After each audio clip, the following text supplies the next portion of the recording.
నమస్తే అండి. శివాయ గురువే నమః. శ్రీమాత్రే నమః. 2025 జనవరి నెలలో 12 రాశుల వారికి గ్రహ గమనం ఎలా ఉంది, ఏ రాశి వారికి ఎలా ఉంటుంది అనేది ఈరోజు మనం చూద్దాం.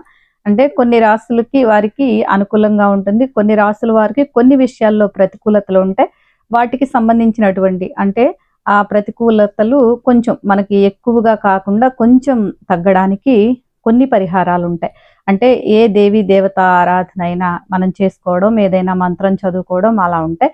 ఈరోజు మనం ద్వాదశ రాశుల ఫలితాలు జనవరి నెలలో ఎలా ఉండబోతున్నాయి అనేది తెలుసుకుందాం. మొదటగా మేషరాశి.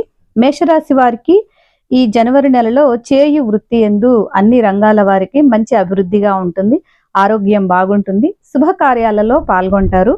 నూతన వస్తు వాహన ప్రాప్తి కలుగుతుంది. అంటే కొత్తగా ఎవరైనా వస్తువులు కొనుక్కోవాలన్నా, వాహనాలు కొనుక్కోవాలన్నా వారికి అనుకూలంగా ఉంటుంది. ఉద్యోగస్తులకు పై అధికారుల నుండి గుర్తింపు లభిస్తుంది. విదేశీ ప్రయాణాలు కలిసి వస్తాయి. అంటే విదేశాలకు వెళ్ళాలి అనుకునే వాళ్ళకి ఈ నెలలో అనుకూలంగా ఉంటుంది. గృహంలో శుభకార్యాలు జరుగుతాయి. అంటే ఇంటికి గృహప్రవేశాలు, లేకపోతే అంటే ఇల్లు గురించినటువంటి విషయాలు, లేకపోతే పిల్లల పెళ్లిళ్ళకి సంబంధించినటువంటి ఉద్యోగాల కోసం అలా ఎదురు చూసేటటువంటి వారికి కొన్ని శుభవార్తలు మేషరాశి వారికి ఈ నెలలో వింటారు. ఈ నెలలో 9, 13, 21, 23 వీరికి కలిసి వచ్చేటటువంటి తేదీలు. రెండవది వృషభ రాశి. వృషభ రాశి వారికి చేయు వృత్తి యందు అంటే అన్ని రంగాల వారికి కూడా అంత అనుకూలంగా లేదు. ఈ నెలలో చికాకులు ఎక్కువగా ఉంటాయి. ప్రతి పనిలోనూ జాప్యం జరుగుతూ ఉంటుంది. అంటే ఆలస్యం అవుతూ ఉంటుంది. కుటుంబ పెద్దలకు ఆరోగ్య సమస్యలు ఉంటాయి. ఈ మానసిక ఒత్తిడి ఎక్కువగా ఉంటుంది. శుభకార్యాలలో విందు వినోదాలలో పాల్గొంటారు. మాట పట్టింపులు ఎక్కువగా ఉంటాయి. ఇంట్లో కూడా కుటుంబ సభ్యుల మధ్య అన్యోన్యతా భావం తక్కువగా ఉంటుంది. అంతేకాకుండా బయట వారితో కూడా మనం ఈ నెలలో తక్కువగా మాట్లాడడం మంచిది. విదేశీ ప్రయాణాలు కలిసి వస్తాయి. వీరు ఈ నెలలో శివాలయం దర్శనం చేసుకోవడం, సోమవారం వీలైతే శివునికి అభిషేకం చేయించుకోవడం, ఓం నమ శివాయ పంచాక్షరి మహామంత్రాన్ని ప్రతిరోజు జపం చేసుకోవడం మంచిది. 5, 7, 16, 26 ఈ తేదీలు వీరికి కలిసి వస్తాయి. మూడవది మిథున రాశి. మిథున రాశి వారికి అన్ని రంగాల వారికి చేసే వృత్తిపరంగా మంచి అభివృద్ధి ఉంటుంది. ఆరోగ్యం బాగుంటుంది. బంధుమిత్రుల సహాయ సహకారాలు లభిస్తాయి. అనుకోకుండా ధన లాభం కలుగుతుంది. చేతికి ధనం అందుతుంది. వీరికి ఈ నెలలో ప్రయాణాలలో ఇబ్బందులు కలగవచ్చు. కాబట్టి జాగ్రత్తగా ఉండడం మంచిది. వాహనాలు నడిపేవారు నిదానంగా ఉండడం మంచిది. వీరు మంగళవారం రోజు సుబ్రహ్మణ్యేశ్వర స్వామిని ఆరాధించడం అంటే దర్శనం చేసుకోవడం, ప్రదక్షిణాలు చేయడం మంచిది. ప్రతిరోజు కూడా ఓం శం శరవణభవాయ నమః ఈ మంత్రాన్ని ఒక 9 సార్లు చదువుకోవడం మంచిది. 9, 18, 26 ఈ తేదీలు వీరికి కలిసి వచ్చేటటువంటి తేదీలు. నాలుగవది కర్కాటక రాశి. వీరికి శుభాశుభాలు మిశ్రమంగా ఉంటాయి. అంటే లాభ నష్టాలు రెండు సమానంగా ఉంటాయి. మొదటి 15 రోజులు అంత అనుకూలం కాదు. ఏ రంగం వారికి కూడా మొదటి 15 రోజులు అంత అనుకూలంగా లేదు. శుభకార్యాలు కలిసి వస్తాయి. నూతన వస్తు లాభం కలుగుతుంది. ప్రతి పనిలోనూ కూడా జాప్యం జరుగుతూ ఉంటుంది. ఆటంకాలు ఎక్కువగా ఉంటాయి. వీరికి ప్రయాణాలలో ఇబ్బందులు కలగడం, దెబ్బలు తగలడం అంటే రక్తం కళ్ళ చూడడం ఇలాంటివి జరుగుతాయి. కాబట్టి కొంచెం నిదానంగా వెళ్ళడం, ప్రతి పనిలోనూ నిదానంగా ఉండడం మంచిది. వీరు మంగళవారం రోజు ఆంజనేయ స్వామిని ఆరాధన చేయడం మంచిది. ఓం ఆంజనేయాయ నమః ఈ మంత్రాన్ని రోజు చదువుకోవడం, ఆంజనేయ స్వామి అంటే ఆలయం దగ్గర ఉంటే ఆవునేతి దీపం పెట్టి ప్రదక్షిణాలు చేయడం మంచిది. లేకపోతే ఇంట్లో అయినా నువ్వుల నూనెతో దీపం వెలిగించి ఆంజనేయ స్వామి దగ్గర నమస్కరించుకోవడం మంచిది. వీరికి 9, 11, 21, 30 ఈ తేదీలు కలిసి వచ్చేటటువంటి తేదీలు. ఐదవది సింహరాశి. సింహరాశి వారికి ప్రతి విషయంలోనూ కూడా ప్రతికూలతలు ఎక్కువగా ఉంటాయి. ఏ రంగం వారికి కూడా అంత అనుకూలంగా లేదు. చేసే వృత్తి యందు కూడా అభివృద్ధి తక్కువగా ఉంటుంది. బంధుమిత్రులతో విరోధాలు వస్తాయి. కాబట్టి వీలైనంత వరకు తక్కువగా మాట్లాడడం మంచిది. సహనంతో ఉండడం మంచిది.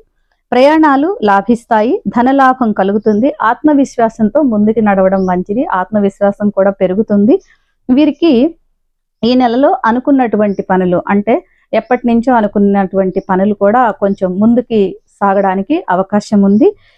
వీరు శుక్రవారం రోజు అమ్మవారిని ఆరాధించడం మంచిది. అంటే ఆలయం దగ్గరలో ఉంటే అమ్మవారికి కుంకుమార్చన జరిపించుకోవడం, లేకపోతే శుక్రవారం రోజు శివాలయం లేదంటే అమ్మవారి ఆలయంకి వెళ్ళి ప్రదక్షిణాలు చేయడం మంచిది.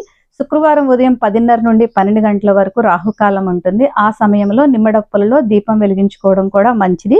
వీరికి 11, 18, 23, 30 ఈ తేదీలు కలిసి వచ్చేటటువంటి తేదీలు.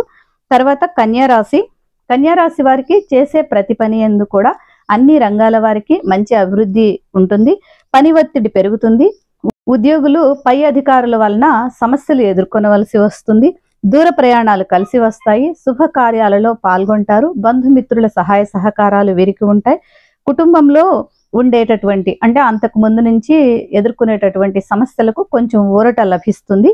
వీరు శుక్రవారం రోజు అమ్మవారి ఆలయాన్ని దర్శనం చేయడం మంచిది. అమ్మవారికి కుంకుమార్చన చేయడం, గుడికి వెళ్లి ప్రదక్షిణాలు చేయడం మంచిది.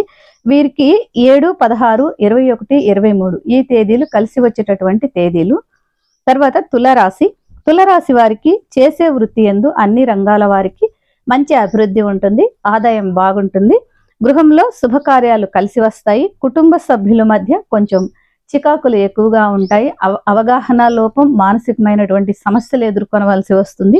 బంధుమిత్రులను కలుసుకుంటారు. భూగృహ లాభం కలుగుతుంది. అంటే స్థలం కానీ ఇల్లు కానీ కొనాలనుకునే వారికి, ప్రయత్నాలు చేసే వారికి ఈ నెలలో లాభిస్తుంది.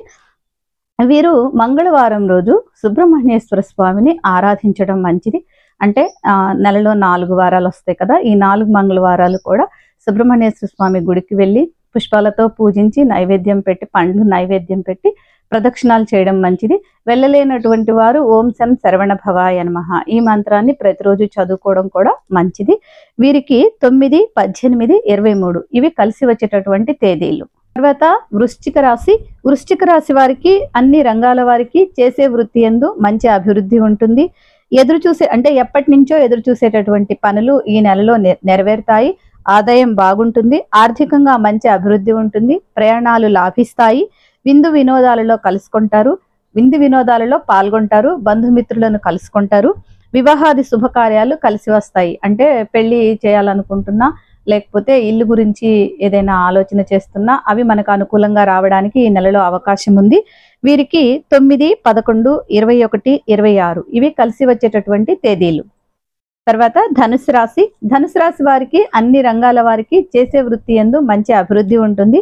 ప్రతి పనిలోనూ కూడా అంటే శ్రమ అధికమవుతుంది. శుభకార్యాలలో పాల్గొంటారు. నమ్మిన వారి వలన ధన నష్టం జరగవచ్చు. జాగ్రత్తగా ఉండడం మంచిది. ప్రయాణాలు లాభిస్తాయి. వీరికి స్త్రీ సౌఖ్యం కలుగుతుంది. అంటే ఈ రాశి వారికి ఆడవాళ్ల వలన ధన లాభం కానీ, లేకపోతే ఏదైనా పనిలో వారి వలన సహాయ సహకారాలు లభిస్తాయి. వీరు శనివారం రోజు విష్ణాలయం దర్శించడం మంచిది. ఇంట్లో అయితే వెంకటేశ్వర స్వామిని పూజించుకోవడం మంచిది. ఒకవేళ అలా కూడా కుదరకపోతే గోవింద నామాలు ప్రతిరోజు చదువుకోవడం చాలా మంచిది. వీరికి 13, 21, 28 ఈ తేదీలు వీరికి కలిసి వచ్చేటటువంటి తేదీలు. తర్వాత మకర రాశి వారికి అన్ని రంగాల వారికి చేసే వృత్తి యందు మంచి అభివృద్ధి ఉంటుంది. వీరికి ఈ నెలలో ధన వ్యయం ఎక్కువగా ఉంటుంది. అంటే డబ్బు ఎక్కువగా ఖర్చు అవుతుంది. సంతానానికి శుభం కలుగుతుంది. అంటే చదువుకునేటటువంటి పిల్లలు ఉంటే వారికి మంచి పరీక్షలు రాయడం అవి బాగుంటాయి. అభివృద్ధి ఉంటుంది. ఒకవేళ ఉద్యోగం కోసం ఎదురు చూసేటటువంటి వారికి ఈ నెలలో ఆ ప్రయత్నం అనుకూలిస్తుంది. గృహంలో శుభకార్యాలు జరుగుతాయి. ఆరోగ్యం మిశ్రమంగా ఉంటుంది. అంటే కొంచెం పర్వాలేదు, కొంచెం చిన్న సమస్యలు ఉండడానికి అవకాశం ఉంది. వీరు కూడా సోమవారం రోజు శివాలయం దర్శించుకోవడం మంచిది. ఈశ్వరుణ్ణి పూజించుకోవడం మంచిది. ఇంట్లో అయితే ఈశ్వరుడి ఫోటో వద్ద ఆవునేతి దీపం వెలిగించి పంచాక్షరి మంత్రాన్ని జపించుకోవడం మంచిది. వీరికి 3, 13, 16, 26 కలిసి వచ్చేటటువంటి తేదీలు. తర్వాత కుంభరాశి వారికి అన్ని రంగాల వారికి ఈ నెలలో చేసే వృత్తి యందు మంచి అభివృద్ధి ఉంటుంది. దైవ దర్శనాలు చేస్తారు. అంటే ఏదైనా క్షేత్రాలకు వెళతారు. శుభాలు మిశ్రమంగా ఉంటాయి. నూతన వస్తు వాహన ప్రాప్తి కలుగుతుంది. వివాహాది శుభకార్యాలు కలిసి వస్తాయి. ఆరోగ్యం బాగుంటుంది. దూర ప్రయాణాలు కలిసి వస్తాయి. విదేశీ ప్రయాణాలు కూడా అనుకూలిస్తాయి. వీరికి కలిసి వచ్చేటటువంటి తేదీలు 16, 18, 26.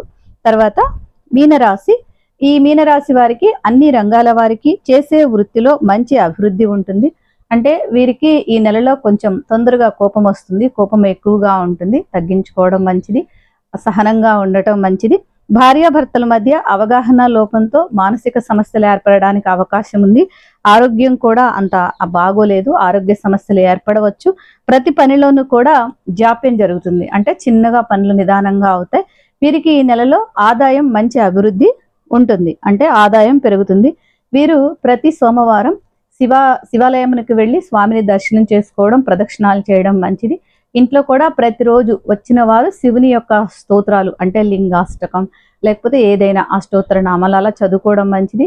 రాకపోతే పంచాక్షరి మహామంత్రాన్ని ప్రతిరోజు జపించుకోవడం మంచిది. వీరికి ఈ నెలలో 11, 18, 28 ఈ తేదీలు బాగా కలిసి వస్తాయి.